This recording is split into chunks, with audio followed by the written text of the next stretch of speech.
Going on YouTube, Facebook, Instagram, TikTok, Twitter. It's me again, Mr. Wade. I'm your host. Wait a minute, P.O.V. Thank y'all for coming and chill with me. You know what I'm saying? We finna get into some interesting videos. Yeah, I was doing my Black History Year thing for a minute, but I'm gonna skip past that for a while so we can get into what this channel was really about. My P.O.V., my point of view. So, without further ado, let's get into this. Oh, before we do that, let's remember, this is for entertainment and educational purposes only. So, you know what it is.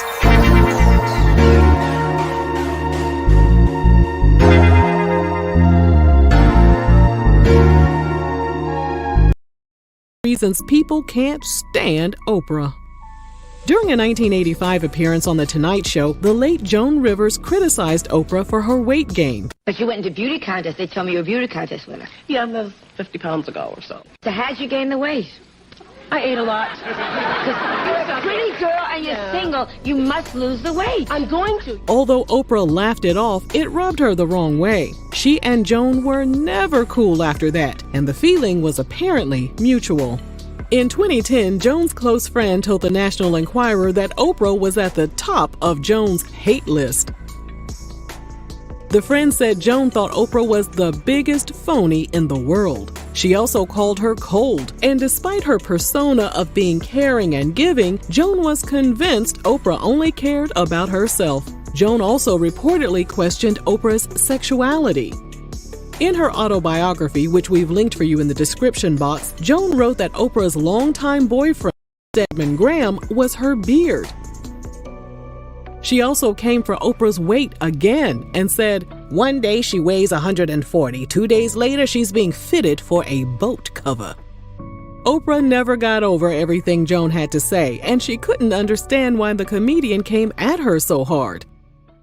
According to the New York Post and author Kitty Kelly's 2010 biography about Oprah, her family called the media mogul phony for exaggerating what happened during her childhood and making up lies about being dirt poor and abused to boost her ratings. Oprah's cousin Catherine claimed Oprah lied about not receiving new dresses or dolls as a child. She also said Oprah wasn't telling the truth when she said she had 2 cockroaches as pets. Catherine went on to describe Oprah as being relatively spoiled as a little girl, which completely contradicts Oprah's own recollection of her childhood.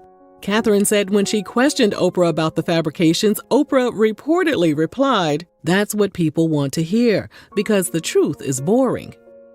Oprah's father, Vernon, also called her out, but said God and Oprah both know the truth about her upbringing. He also blamed Oprah's friendship with Gayle King for the strained relationship he had with his daughter. He even referred to Gayle as a dirt hog and a street heifer. Hey, yikes. And then I've heard already the stories about Oprah be lying about how she was poor and even how she was smoking crack.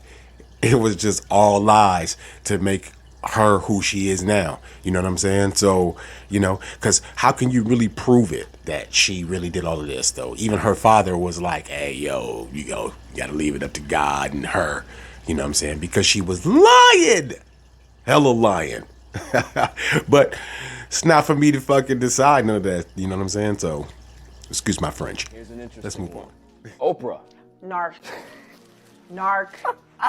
I'll take it a step further with Oprah. I think she's a psychopath. Really? Yeah. Man. Yeah. Woo. Yeah. Oprah's dangerous because Oprah and Tyler, because they've spent most of their lives with all this black support. Yes. And now that they're filthy rich and they're at this point, this high point, up. Oh yeah. And now we're starting to see the toxic stuff come out, and it's like, hold up, I've been supporting you all these years, and this is who you really are. Listen, once she blindsided. Once she put out the MJ doc, I was done with her. Yeah, no, yeah. She's something else, and a lot of female narcissists are closeted lesbians. Okay. So if you look at the celebrity world, there's a lot of women that are married, but they're screwing women. And it works for the husband because the husband's in control of the money. Right. She's a celebrity. She's bringing in money. Oh, I don't want to say no names. We got Don't this. say no names. No, I'm not going to say no names.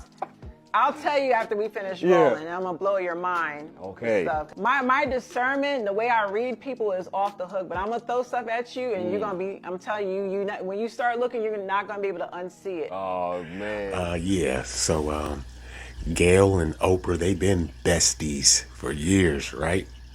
And that boy Stedman, he just been arm candy. That's kind of funny, right? But yep, that's how it is in this Hollywood world. Miss Powerful, Miss O. We gonna leave that alone though. Let's go to the This next. ventriloquist face billionaire hag is a villain that y'all think Wendy Williams is, and it's time to wake it up. Let's start with the fact that she literally interviewed Monique's brother, who molested her as a child, gave him a platform. During the 2007 Color Purple premiere in Chicago, she invited R. Kelly to the red carpet, allegedly. She has a long history of being friends with abusers like Weinstein and Russell Simmons. For years, she's used her show to platform the most horrible of men, cult leaders, abusers, because it makes good TV. Screw the victims, I guess, right, Oprah? She's part of the billionaire Maui land grab. She's purchased over 870 acres of land in Maui. Meanwhile, the residents live in poverty. In fact, 52% of residents in Maui County, like people from the area, live below the federal poverty line.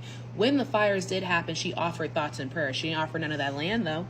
She is a billionaire, so you know she'd be participating in unfair labor practices. Let's look at the Color Purple, for example. No food originally, no trailers, no rides to and from set, which Taraji is like, this is an insurance liability, on top of low compensation for a cast that was a beautiful ensemble of African-American actors. Really, Oprah? For years, Oprah has gotten away with these behaviors under the guise of Black excellence. Oh my God, she had a rags to riches story. Yeah, she came from rags to riches and now she's exploiting bitches. Like, come on now.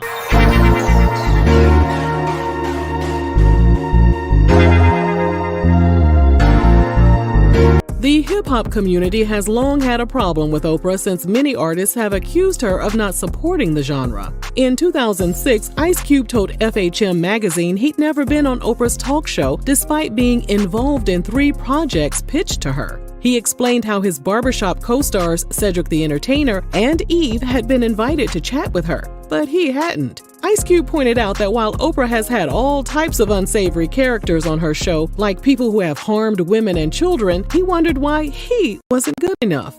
He said, maybe she's got a problem with hip-hop. In 2008, Ice Cube went on Conversations with Michael Eisner and said, I've gotten this far without Oprah, so I'm not worried about it. Ludacris also publicly attacked Oprah for how she treated him when he appeared on her show while promoting the movie Crash. During the segment, Oprah seemed more focused on criticizing Luda for his rap lyrics and his use of the N-word. She was able to say what she said, and then I had my rebuttal, and when I saw the final show, her comments were in there. Right, was in there, but yours wasn't in there. And mine weren't in there. When the cameras turned off, Oprah reportedly pulled him into a room and went in on him some more about the derogatory language in his music. In an interview with GQ magazine, Ludacris said, "It was like being at someone's house who doesn't really want you there. It was already uncomfortable."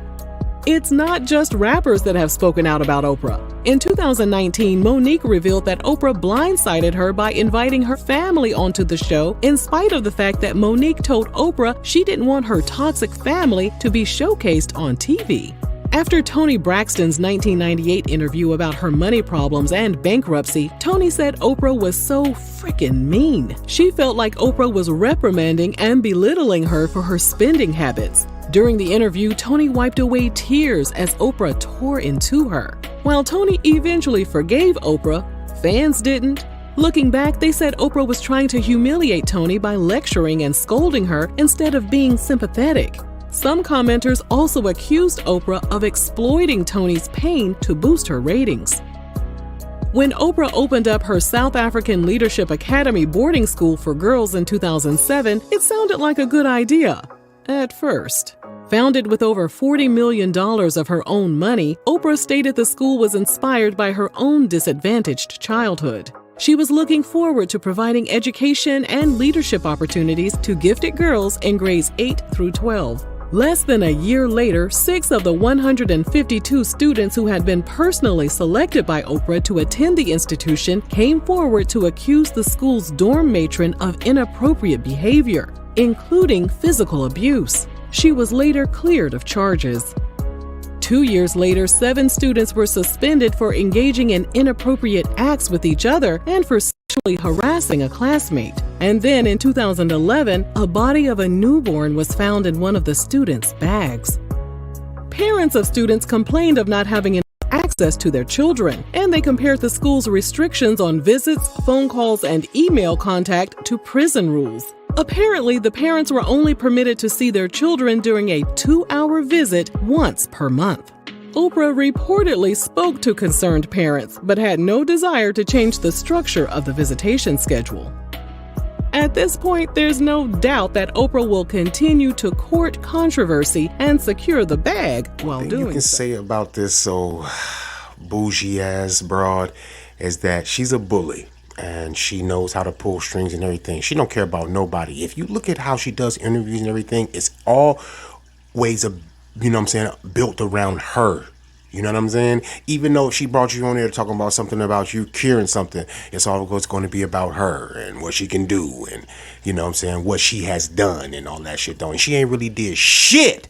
All she did was give away some cars and all of that bullshit. The bullshit that y'all keep praising her about and all that because you went on the Oprah show. Stop it. You know what I'm saying? She ain't nothing but pure evil, just like them other busters. So let's just be real. And I'm going to be done with that one. You know what I'm saying? So we got one more for you.